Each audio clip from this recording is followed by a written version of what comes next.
청년이 있었습니다. 그는 하나님을 믿지 않는 청년이었었는데 평상시에도 교회에 대한 비판과 또 교회에 대한 이야기, 가십거리로 늘 교회를 비난하기 일쑤였습니다. 그러던 어느 날 그가 큰 사고를 당해서 병원에 누워 있게 되었습니다. 생사의 갈림길에 놓여 있게 되었지.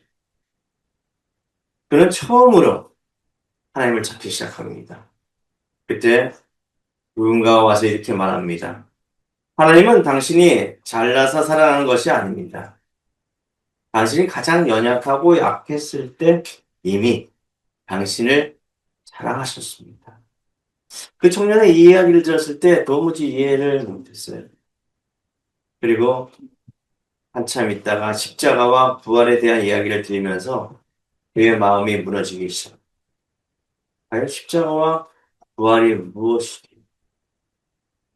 내가 이런 상태에 있을 때에도 사랑하신다고? 그는 순간 울기 시작하고 그의 마음을 내려놓게 됩니다. 그리고 이렇게 고백합니다. 이 사랑이 사실이라면 나는 더 이상 도망치지 않겠어. 그리고 그의 삶은 완전히 뒤바뀌었습니다. 여러분, 그의 삶을 이해하시겠습니까? 여러분의 삶도 그런 적이 있습니까? 오늘은 부활주일입니다. 기독교 신앙의 핵심 중의 핵심, 단 하나의 사건, 바로 예수님께서 이 땅에 오셔서 십자가에 못 박히시고 부활하신 날이에요.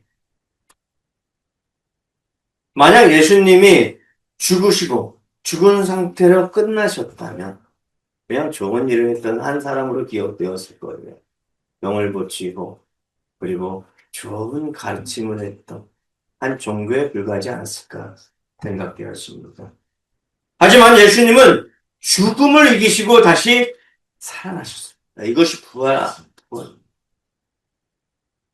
단순한 오늘날의 기념이 아니라 우리의 삶을 완전히 바꾸셨던 그러한 사건이라는 것입니다. 우리 고린도전서 15장 52절 보면 나팔 소리가 나매 죽은 자들이 썩지 아니할 것으로 다시 살아나고 우리도 변화되리라. 저는 이 말씀을 꼭 장례식장 가면 이 말씀. 죽었지. 다시 살아날 것이다. 영광스럽게 부활의 옷을 입고 다시 살아날 것입니다. 아멘이십니까? 아멘. 오늘 본문은 부활이 우리 삶에 어떤 변화를 가져오는지 보여주는 내용입니다.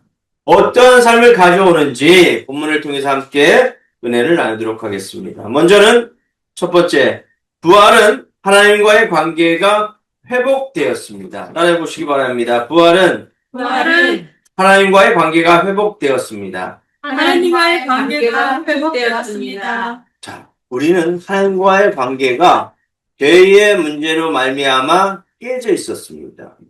죽을 수밖에 없는 그런 존재였다고요. 물론 아담의 죄로 말미암아 죽을 수밖에 없는 원죄가 있었지. 또 우리 자신을 돌아보면 우리가 죄 짓지 않는 사람이 누가 있겠습니까? 이것이 자범죄예요. 자범죄에 넘어지지 않는 사람은 아무도 없어요. 그런데요, 예수 그리스도로 말미암아 이 문제가 해결되었다는 것이죠. 우리의 죄를 고백하고 회개하고 돌이키기만 하면 예수님께서 그 죄의 문제를 해결케 하여 주셔서 우리를 자유케 하셨습니다. 1절입니다. 그러므로 우리가 믿음으로 의롭다 하심을 받았으니 여러분들의 믿음으로 말미암아 값없이 선물로 은혜의 선물로 구원받게 되었습니다. 믿으십니까? 아멘. 우리 주 예수 그리스도로 말미암아 하나님과 화평을 누리자. 하나님께서 예수 그리스도로 말미암아 우리를 화평케 하셨다는 것이에요.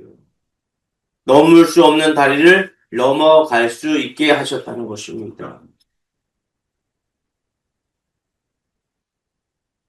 예수님의 십자가는 우리의 죄의 문제를 깨끗하게 해결하셨고 부활은 그 일이 완전히 이루어졌다는 증거가 되었습니다. 부활이 없다면, 여러분 부활이 없다면, 다시 살아나는 것이 없다면 여러분들은 여전히 죄 가운데 있게 되는 것입니다. 그러나 부활 때문에 우리는 하나님과 화평을 누리게 되었습니다. 이 화평은 감정이 아니라 하나님과의 관계의 회복입니다. 이제 우리는 하나님을 두려워하는 존재가 아니라 하나님께 나아갈 수 있는 존재가 되었단 말이죠. 여러분 11절입니다. 그뿐 아니라 이제 우리로 화목하게 하신 우리 주 예수 그리스도로 말미암아 하나님 안에서 또한 즐거워하느니라. 주님 안에서 우리가 즐거워하게 되었다는 것이죠. 사망의 음침의 골짜기에 다닐 수밖에 없는 우리를, 죄 많은 우리를, 죄를 범할 수밖에 없는 우리를 예수 그리스도로 말미암아 구원하셨다는 것을 기억하시기 바랍니다. 아멘. 그래서 우리는 부활, 기쁨의 삶을 이끄시는 부활의 은혜로 살아가야 된다는 것을 믿으시기 바랍니다. 아멘. 부활신앙의 끝은 바로 기쁨입니다. 즐거움이죠. 세상이 줄 수 없는 즐거움, 상황이 좋지 않아도, 문제가 해결되어지지 않아도 하나님과 화목하게 되었다는 그 사실 때문에 우리는 기뻐할 수 있다는 것이죠. 요한복음 11장 25절입니다. 예수께서 이르시되 나는 부활이요 생명이니 나를 믿는 자는 죽어도 살겠고. 이제 여러분들은 새 생명을 얻었습니다. 죽어도 다시 부활하게 되는 것입니다. 부활을 입는 것이에요. 무릇 살아서 나를 믿는 자는 영원히 죽지 아니하리니 이것을 내가 믿느냐? 아멘이십니까? 아멘. 두 번째, 부활은 고난을 소망으로 바꾸었습니다. 따라해 보시기 바랍니다. 고난을 소망으로 바꾸었습니다. 고난을 소망으로 바꾸었습니다. 우리 2절 볼까요? 또한 그로 말미암아 우리가 믿음으로 서 있는 이 은혜에 들어감을 얻었으며 하나님의 영광을 바라고 즐거워합니다. 그 십자가 고난은 무엇입니까? 하나님의 영광이요. 기쁨이 되었습니다. 예수님은 멸시받았지요. 이사야서 53장 3절에 보시면 그는 멸시를 받아 사람들에게 버림받았으며 멸시받은 그 십자가 때문에 우리가 구원을 받게 된 것이에요. 3절입니다. 다만 이뿐 아니라 우리가 환난 중에서도 즐거워하나니 이는 환난은 인내를, 인내는 연단을, 연단은 소망을 이루게 됩니다. 소망이 우리를 부끄럽지 아니함은 우리에게 주신 성령으로 말미암아 하나님의 사랑이 우리 마음에 부은 바 됨이니 부활은요 새로운 삶의 자리로 우리를 옮겨가게 하신 겁니다. 세상의 삶에서 죽을 수밖에 없는 삶에서 고난의 그 틈바구니에서 허덕이며 죽을 수밖에 없는 우리를 새롭게 새 소망을 갖게 하셔서 우리의 인생이 바뀌게 되었습니다. 할렐루야. 아멘. 부활은 단순히 천국 가는 것에 끝나지 않습니다. 우리의 삶의 위치가 완전히 뒤바뀌었다는 것을 깨달으시기 바랍니다. 부활은 우리의 과거뿐 아니라 현재, 미래까지 바꾸는 그러한 사건입니다. 그래서 환난 중에서도 즐거워할 수 있는 것이에요. 고난 중에서도 끝까지 인내할 수 있는 거예요. 그 끝에는 누가 있습니까? 예수 그리스도의 부활이 있습니다. 생명이 있습니다. 부활은 말합니다. 고난이 끝이 아니다. 더 중요한 이유 바로 이것. 성령으로 말미암아 하나님의 사랑이 우리에게 우리 마음에 부은 바 됨이니 부활하신 주님은요 지금도 여전히 살아계십니다. 우리 안에 사랑을 부어주시고 계십니다. 날마다 우리에게 은혜를 주시고 계시지요. 할렐루야. 그래서 우리는 절대 절망하지 않습니다. 마지막입니다. 부활은 하나님의 사랑을 확증하였습니다. 따라해 보시기 바랍니다. 하나님의 사랑을 확증하였습니다. 하나님의 사랑을 확증하였습니다. 확증하였습니다. 6절입니다. 우리가 아직 연약할 때의 기억대로 그리스도께서 경건하지 않은 자를 위하여 죽으셨도다. 죄인된 우리를 위해서 예수 그리스도께서 죽으셨다는 말씀입니다. 의인을 위하여 죽는 자가 쉽지 않고 선인을 위하여 용감히 죽는 자가 혹 있거니와 8절입니다. 우리가 아직 죄인 되었을 때에 그리스도께서 우리를 위하여 죽으심으로 하나님께서 우리에 대한 자기의 사랑을 증하셨습니다.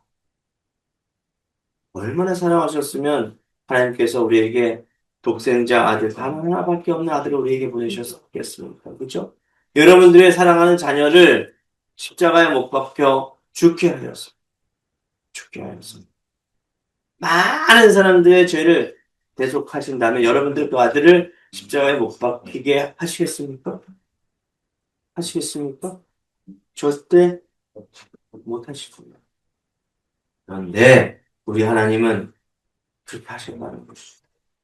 모든 사람들을 살리기 위해 독생자 아들을 희생시키시고 인간이 되게 하셔서 이 땅에 오셔서 십자가에 못 박혀 돌아가게 하시고 그리고 사흘 만에 살아계셨습니다. 이 사건이야말로 하나님의 지극하신 사랑 아닙니까? 그래서 축도할 때 항상 그 말씀을 하십니다.